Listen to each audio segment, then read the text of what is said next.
Actually, she'll get COVID. I thought of the positive. Unmute my speakers.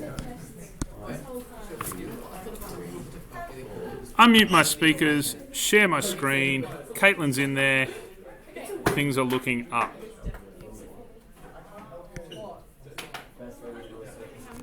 All right, can you hear me still, Caitlin? Yep, I saw a nod or a thumbs up. Cool, awesome. So could everyone hear that response? That was great. All right, this exercise, an introduction to complex numbers. Some of you will know some of this already. We talked about, do you remember me reading the Betty and Jim story? And the invention of complex numbers? I do. We can find it in last year's notes if you want, or you can look it up. John and Betty's Journey into Complex Numbers, I think it's called.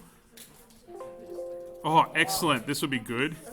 I'll have to go sit back down and plug myself in after all that excitement. I teach better when I'm standing up, but I teach even better if the computer's plugged in and working.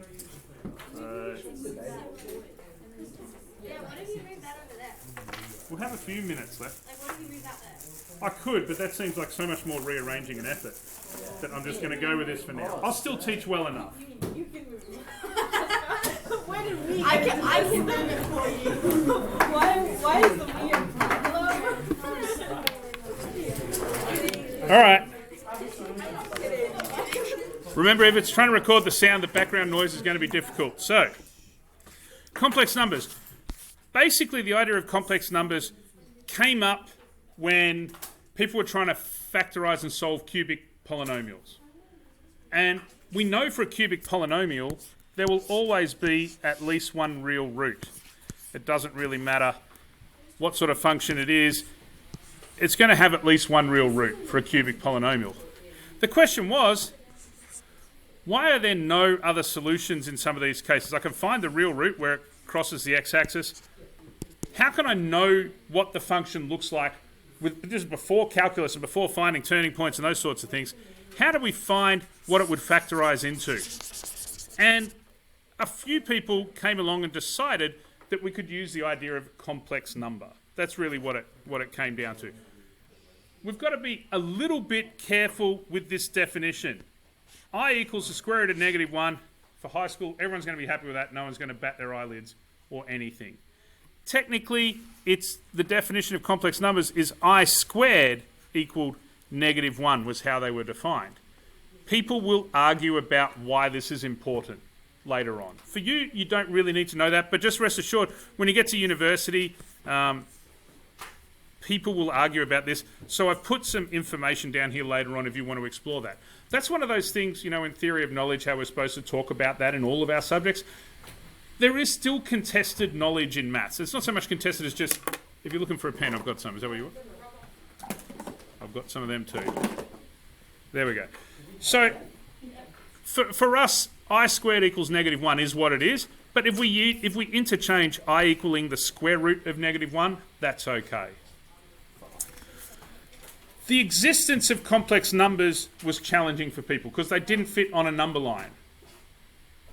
And in actual fact, and if you had me in grade 9 and possibly grade 10, when we talked about when I'm solving an inequality, why do I need to change the direction of my inequality sign, my greater than or less than sign? An easy way to understand that is to think about what happens when you multiply by -1. Yes? No, I need to get my question. Why do I do this? Give me a second, come back to me. I will.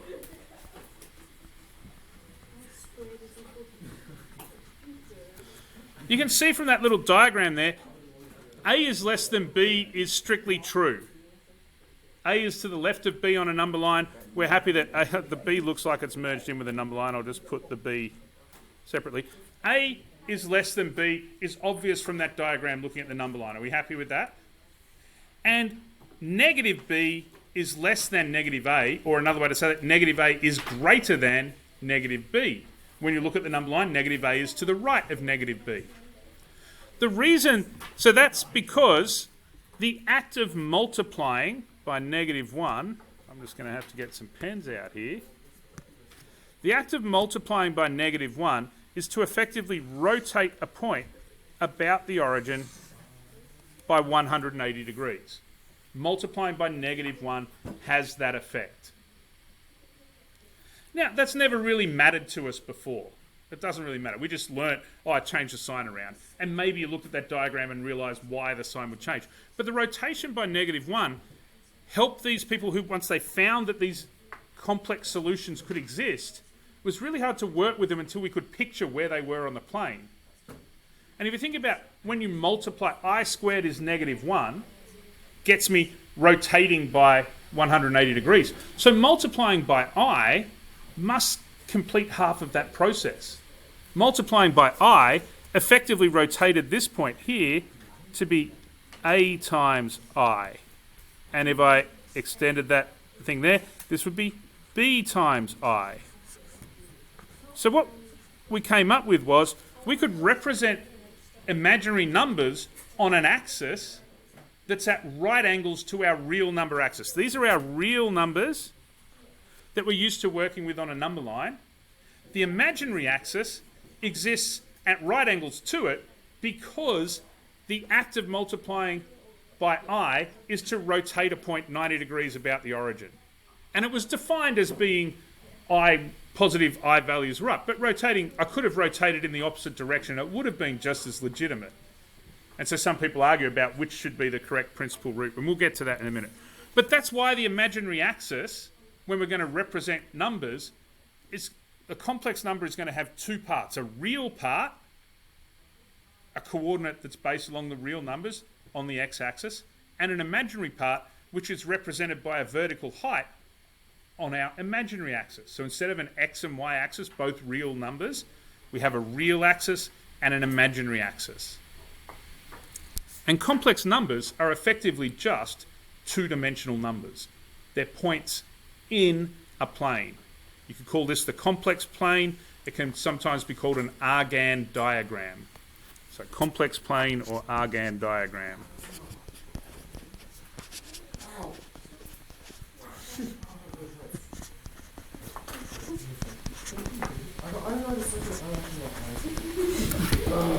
Oh, but you have such lovely eyelashes, so you know.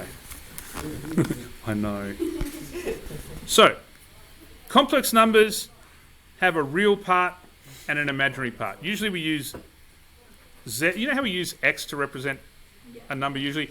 When we're representing just a complex number in general, the default is to use Z. So you'll see Z equals A plus BI. So it's got a real part A and an imaginary part B. So if I wanted to just do something easy like plot the point, plot 3 minus 2I on an Argand diagram.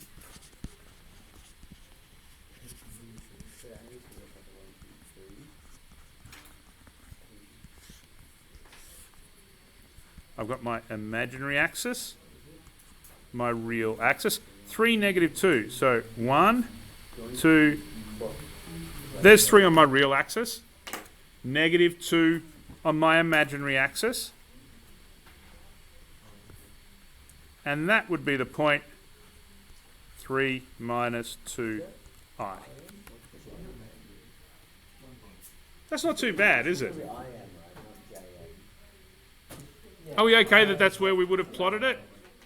The real part was 3, the imaginary part was -2, so I went down 2 on the imaginary axis. I went to +3. Let's say that's the point A.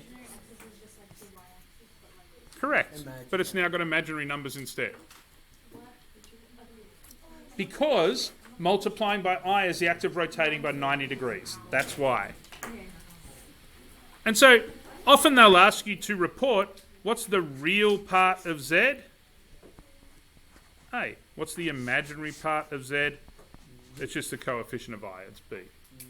So for A plus BI, the real part is A, the imaginary part is B. Nothing overly complicated with that. Oh, now we're just making it backwards. Remember when we dealt with rationalising surds? When we had an irrational denominator, if it was just root 3 on the bottom, we multiply top and bottom by root 3 and it sorts itself out. When I had something difficult like 5 over 2 take root 7, and I wanted to rationalise that denominator, I don't know why, we multiplied by the conjugate. We multiplied by 2 plus root 7 over 2 plus root 7. And that enabled me to square each bit separately, and I'd get rid of the irrational part. You remember doing that? Yeah, vaguely, or definitely, because I do it all the time, Mr. Chewers. That's what I thought. So it's the same thing if I have a complex number and I want to make it real. I can multiply by the complex conjugate. Now, your book tends to use z with a little asterisk after it. It looks like z to the power of asterisk. That is less common than seeing z with a line above it. Z bar, when I'm dealing with complex numbers, stands for the conjugate of z. So if I have a plus bi, the conjugate is a minus bi.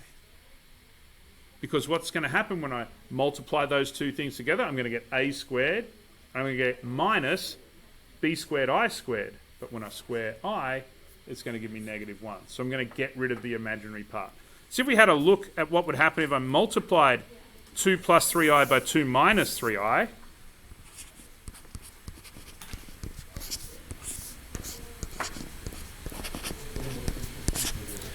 favourite rule in maths, it's going to be 2 squared minus 3i squared. So that's 4 minus, well, I don't need the brackets anymore because I'm going to square each bit. This is going to be 9i squared, but I squared is equal to negative 1. That doesn't look like a square. I squared is equal to negative 1, isn't it? So this is going to be 4 minus negative 9, so 4 plus 9, 13. So if you want to eliminate a complex part for a particular reason, multiplying by the conjugate will eliminate that. It's actually more important. This fact that real solutions come from products of complex conjugates is what led Cardano and the others who were working on these problems to factorize cubics to identify that they would always exist in conjugate pairs. They would always exist. If there was one solution that was complex, another solution would also be complex and would be the conjugate pair of the first one. And we've seen that before, would you believe, way back when we started solving negative b plus or minus square root of b squared minus 4ac divided by 2a. When I have a negative number in there, now that we're defining, we can find square roots of negatives using these imaginary numbers, you can see that they're going to be complex conjugates because it's going to be negative b plus some complex part and negative b minus the same complex part. It's going to be a conjugate pair. That's why they exist. There's a rag that got thrown on the floor. This one's good. It's all right. So conjugates are going to be important. So far what we've got is they're two-dimensional numbers. We can represent them in a complex plane. A real part is the horizontal axis. Vertical component is our imaginary bit, our imaginary axis. Complex conjugates exist, and they'll be useful for us later on. And they're going to be represented in your book with an asterisk, but often in IB stuff with a line above it, and in other things that you read. Some simple examples there of just how would I write these numbers in terms of I. You can see the way they've done it here is they've said square root of negative 81 is root 81 by the square root of negative 1. And we can say the square root of negative 1 is I, so they've said 9i. Minus the square root of negative 3, square root of 3 by square root of negative 1, square root of negative 1 is I. So it's negative root 3i, but we're going to write it as I root 3. Usually, coefficients go before the letter, don't they?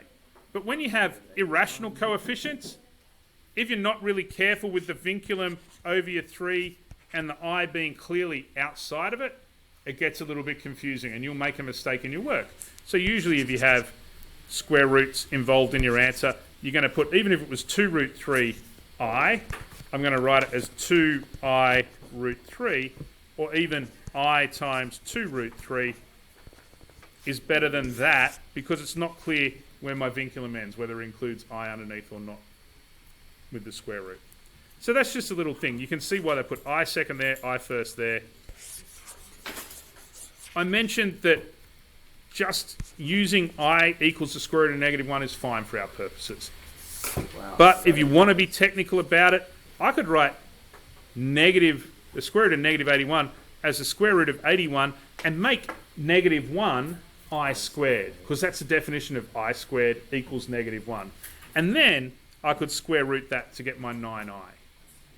People are going to be, like when you go to university and you have a pedantic lecturer, and there will be reasons why this is important, they might want you to do it that way. But you'll be marked correct either way in the IB at the moment. No one's really going to care. Which way is cooler? Well, people would argue this, but honestly, you're probably going to find that easier. I don't mind though. Whether you replace square root of -1 with I, or whether you replace the -1 with I squared, and so the square root of I squared is I, suits me fine. So, you know, if there is a way to do it properly, maybe we should try and do it properly, but they're both correct for all intents and purposes, except for a few boundary cases where it gets difficult. Watch this. I'm going to break maths. All right. I squared is -1. So your favourite rule in maths, the difference of two squares, works only for differences of numbers, correct? Like if I have x squared minus y squared, we get x plus y, x minus y. Now, we can go ahead and factorise something like x squared plus 9. In the real number system, this doesn't factor. This gives me a parabola. It's been shifted up 9 units. There are no x-intercepts. There are no real roots.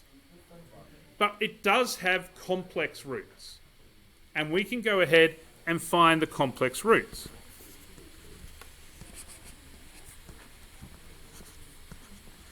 And finding complex roots is one of the things you're going to be asked to do in exams. So, how do I go about finding complex roots? Did I just get the answer right? X squared plus 9, I'm going to think about it. I want to make a difference of two squares.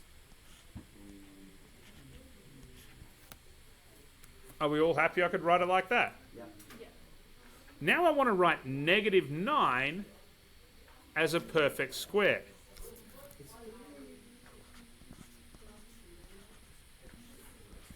I can think about it as -1 times 9. -1 is the same as I squared. 9 is the same as 3 squared. So I can make this x squared minus 3i all squared. Now I'm showing lots of extra working here that you probably will get comfortable to just go straight to what the answer is. But it's important to see what's happening. The positive 9, I want to create a difference of two squares, so I made it minus -9.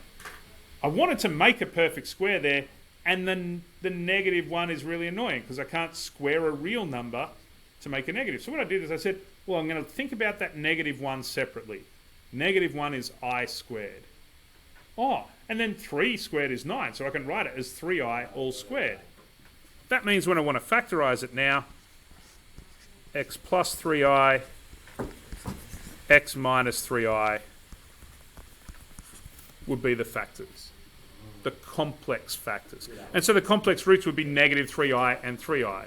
And in fact, they're called purely imaginary. Why would they call 3i purely imaginary? Yeah. Exactly. So complex numbers exist on the plane.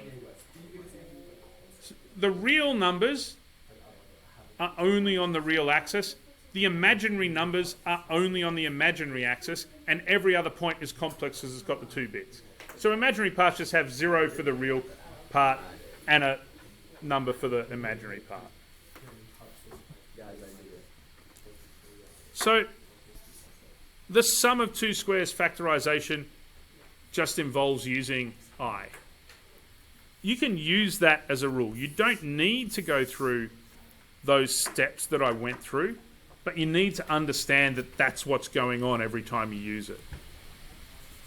So eventually you're just going to go x squared plus 8. Oh, it's x minus 2 root 2i, x plus 2 root 2i. Okay, we can do that because the square root of 8 is 2 root 2, and we just put the I with it to make up for the fact that it was plus. We can do that automatically, but it's nice to understand where it comes from and how it works. Good news. Operations with complex numbers work exactly the same as you imagine they always did. So, a question. Yes. This one is really weird, but I like ordering my roots from smallest to largest. Yep. So I'll go negative first. So if I have both imaginary and real roots, what order should I do? There is not a nice, well-ordering principle for complex numbers, is there? So you'll have to What's choose. your personal preference, though? 'Cause I need to decide on something. Give me one. I don't really care. I mean, usually when I write... It's very true. Riley just made a better point than that. What was that? I wasn't making a point. I said I don't care. What was Riley's suggestion? Riley said that you should go by the real axis, so therefore, like, in negative, like, for imaginary numbers, all four zero on the real axis. Sure. I would probably go from quadrant 1 through to quadrant 4 as you go around. You could do it that way as well. That's also an equally sensible... Actual real numbers, because real numbers are imaginary numbers without the imaginary part. So it's still like Yeah, so you list your real number first. now you're like, so you start in the positives. Yeah, start in quadrant 1. With now 9. We always define something on the x-axis as being in quadrant 1. So 9, you'd put that first because it's in quadrant 1. And then just go around. Yeah, I mean, that's just like... Yeah. And now we're starting at the largest. Well, there is no smallest or largest, is it? Well, then start in the fourth quadrant and go around the other way. I don't care. If there are complex numbers, they're not well-ordered numbers. You can't order something on one-dimensionally when they're two-dimensional. So, yeah, use the real part if that's what makes you happy. All right. Just have a look at these, make sure we can make sense out of what's going on. They've said it's pretty much identical to using radicals. Using radicals is the same as just doing letters. So it's just the same, it always happens.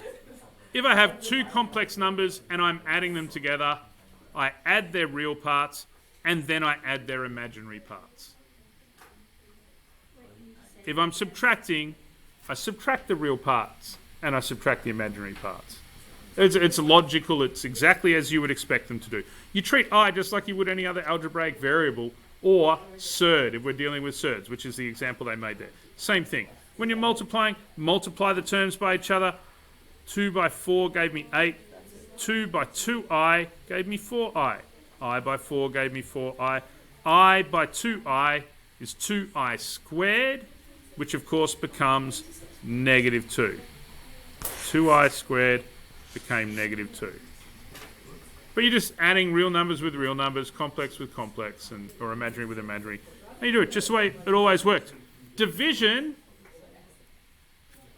you'll see there I've made the note, it's exactly the same as rationalizing irrational denominators multiplying by the conjugate. So division by a complex number is a little bit more complicated, but you treat it just like you're rationalizing a denominator for a surd. And that will be able to get you there. Yeah. Will you ever write I squared or always change Would I ever write what? I squared, or do you always change it to negative? No, yeah, you can write... So usually if you get I squared, you'd write it as negative 1. Yeah, almost always. When you're simplifying, yes. So the powers of I are interesting because they go I to the power of 1 equals I squared equals negative 1. I cubed is negative I. And I to the power of 4 is 1. So when I'm simplifying I to the power of something, I use that information first.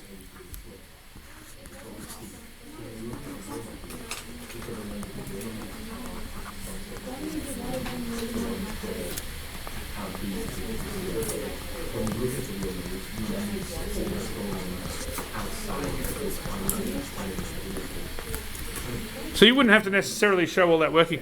But if I get powers of I that are greater than 2, 3, 4, whatever, I simplify it back so that I've only ever got I to the power of 1 or no I at all.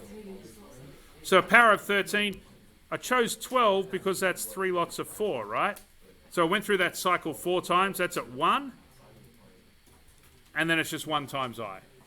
So we can simplify it. If I have I to the power of... let's see, 3i to the power of 11, that's going to be 3i to the power of 8 multiplied by I cubed. I to the power of 8 is 1, so that's 3 times 1, and I cubed is the same as negative I, so we end up at negative 3i. So using that table to simplify powers of I.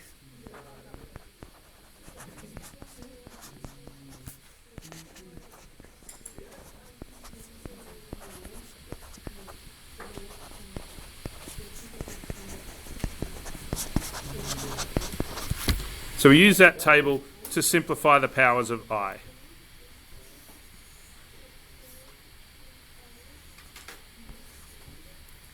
Wow. If complex numbers are equal, their real parts are equal and their imaginary parts are equal. That's pretty much common sense by thinking about them as being points in a two-dimensional plane.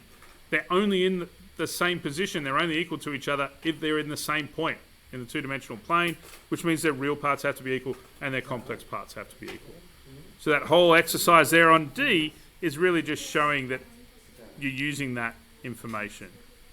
There's a proof by contradiction there, proving that it couldn't be anything other than that. Finally, for this chapter, the conjugate of a conjugate gets you back to the original number. I mean, that's not too surprising. So Z equals A plus BI. Z conjugate is going to be equal to A minus BI.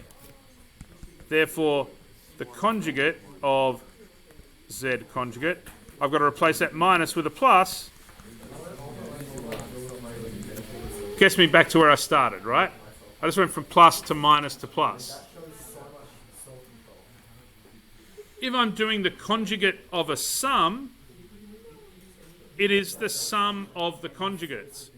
Let's have a look at part B.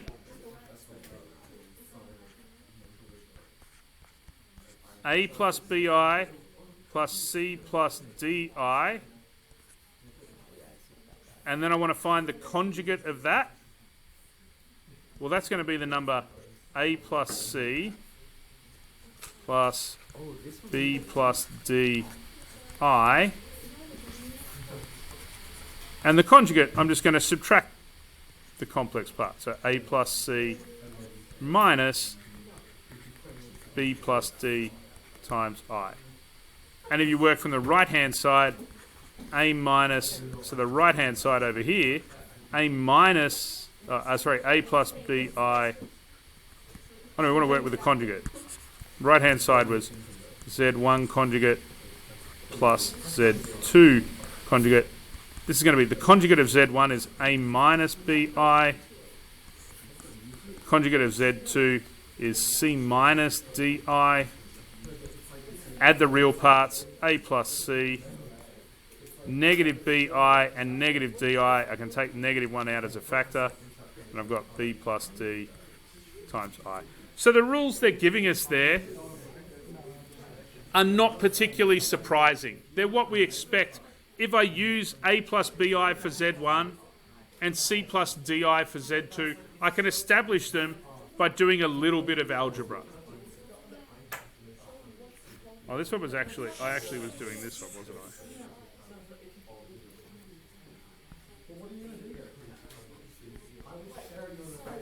So, what other properties we've got here? Z1 times Z2 conjugate. Conjugate of Z1 times conjugate of Z2 works the same way. Z plus its conjugate will be real because the imaginary parts are going to add BI and subtract BI. They're going to disappear. Here we looked at the product of Z and its conjugate. I'm going to get plus ABI minus ABI. They're going to disappear. And then I have minus BI squared. I squared becomes negative 1, so it's going to be A plus B. Or A squared plus B squared. So those properties of the complex conjugates aren't anything special. We can establish all of them by just using A plus BI for Z1 and C plus DI for Z2 and showing that they're going to be equal. So the first chapter on complex numbers is really just dealing with The fact that there are real and imaginary parts, there's a Cartesian form, a plus bi. Complex plane is how we represent them. They have a conjugate. A modulus is something we haven't talked about, and a modulus at an argument will come up in the next exercise, but I might as well just give you a clue as to what it looks like, because this will tie in with our vector work anyway. If I have the number 7 plus, I don't know, 4i.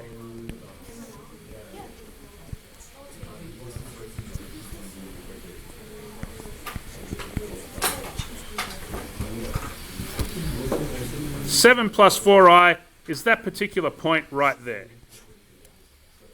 The modulus of it is going to tell me how long it is, how far is that point from the origin.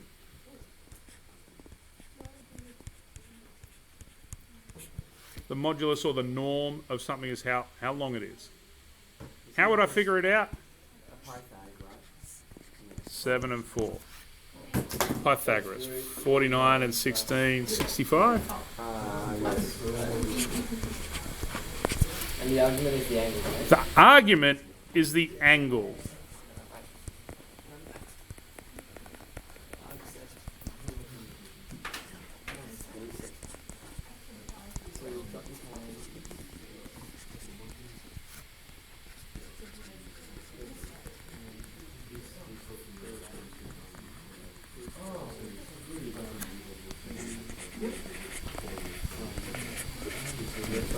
Some maths tonight.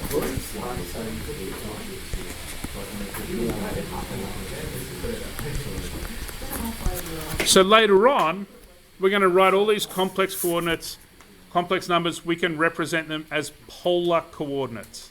A distance from a pole, the origin, with an angle. Did we look at polar coordinates last year a little bit? Not at all? Okay. I couldn't remember who I did it with. Must be my specialist maths kids. But that's okay. That's really, in a nutshell, what it is we're going to be looking at in this chapter. The questions themselves are really just algebraic questions. I encourage you to work through them until you get comfortable working with the numbers, but there's nothing in particularly surprising about the way they're going to work. They're going to work just like you expect algebra to work, the way our numbers work. The next lesson we're going to have plenty of practice at these, doing work out of chapter... Is it chapter 4? Yeah. And doing as many of those questions as we can. Then we'll move on and look at where these are applied and where else we can use them. Yes, your question. So this is not the same question as before, but it is still cool.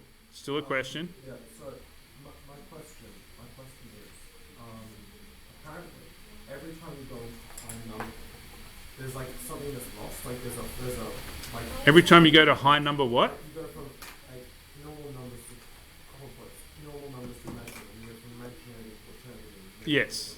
I heard there's something like this commutativity or something. Yeah. What's the one that's lost for this? Like, there's like some function where it's like something that equals something. Yeah. It's not the identity, because 1 plus 0i would be the identity, wouldn't it? I think it's like the most basic one. Yeah. So there's associativity. Does it matter the order in which we do them? No. Commutativity doesn't really matter, does it? Because a plus bi times c minus di would still work. Inverse. Have we lost an inverse? Is it also the same negatives? Like how? It's like. Sorry, you can only write the like this. Oh, look at that. We'll come back to it. I don't think we need that in the video, but that should be enough for us to get started with these questions. So I've got a point on the imaginary plane, a plus bi, right? Yep. Would you mark it so when you write on the coordinate on the in the brackets, right? Would you mark it as a and b, or would you say just a imaginary plane? So you can say either. Yeah. So when I'm writing it as 7 plus 4i, I could call that the point 7, 4, because that's the point. As long as I've labelled this imaginary and that real, it's the same whether I label that point 7, 4, or if I just say that's where 7 plus 4i exists. The advantage of doing this is we're soon going to be able to, when we look at vectors as well, we're going to see that vectors represent complex numbers really well. So when I'm adding two complex numbers, it's like adding the vectors that represent them. So we're going to tie it in with vectors next lesson. Well, in a couple of lessons, like next time I teach you more stuff. All right, I think that'll do for now.